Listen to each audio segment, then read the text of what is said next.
Madame le Président, eh bien, je pense que la situation est tout à fait pathétique. Des propos, des paroles, du blabla, des platitudes, l'une après l'autre, et aucune action. Il ne s'agit pas ici d'une question qui est nouvelle. Il s'agit d'une question qui traîne depuis 2009.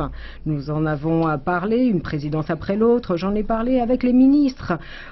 Personnellement à Dublin avec les ministres et on n'a rien. Les commentaires sont les suivants. Voilà, nous allons, tout cela va être intégré dans le cadre de la politique maritime. Mais en fait, ça n'a même pas fait l'objet de négociations.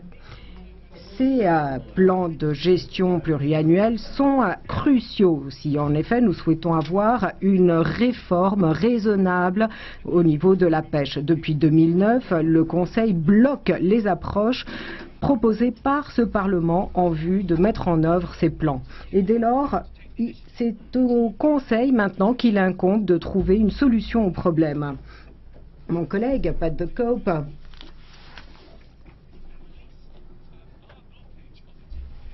a